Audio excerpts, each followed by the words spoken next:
వికారాబాద్ జిల్లా పూడూరు మండల పరిధిలో డ్రగ్స్ నిర్మూలనపై అవగాహన కల్పించే లక్ష్యంతో ప్రత్యేక సదస్సు ర్యాలీ నిర్వహించారు. వికారాబాద్ జిల్లా ఎస్పీ స్నేహమేర ఆదేశాల మేరకు చెంగుమల్ ఎస్ఐ భరత్ కుమార్ రెడ్డి ఆధ్వర్యంలో కార్యక్రమం జరిగింది. ఈ సందర్భంగా ఆయన మాట్లాడుతూ యువత చెడు అలవాట్లకు దూరంగా ఉండాలని, బీడీ, గుట్కా, గంజాయి వంటి మత్తు పదార్థాల జీవితాలు నాశనం చేస్తాయని చెప్పారు. విద్యార్థులు లక్ష్య సాధనపై దృష్టి పెట్టి ఆరోగ్యకరమైన జీవనశైలిని అలవర్చుకోవాలని సూచించారు.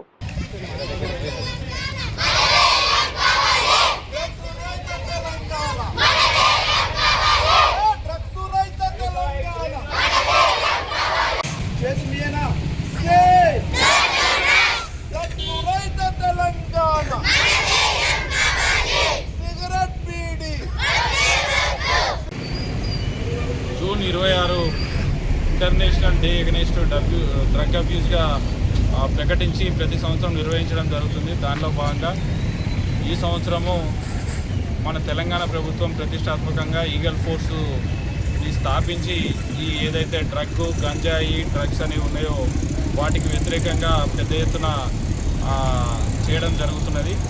దానిలో భాగంగా ప్రజల్లోకి వెళ్ళి అవగాహన కార్యక్రమాలు కల్పించడం ద్వారా ప్రజలకి ఈ గంజాయి, డ్రగ్స్, ఈ మత్తు పదార్థాలపైన వాళ్ళకి అవగాహన కల్పించి వాళ్ళలో చైతన్యం తీసుకొని వచ్చి వీటిని ఈ డ్రగ్స్ అనే వాటిని సమాజంలో లేకుండా చేయడం అనేది ప్రధాన ఉద్దేశంగా ప్రభుత్వము నిర్ణయించుకోవడం జరిగింది. దానిలో భాగంగా ఈరోజు మా గౌరవ ఎస్పీ గారి ఆదేశానుసారము ఇక్కడ అవేర్నెస్ ప్రోగ్రాం నిర్వహించడం జరుగుతుంది.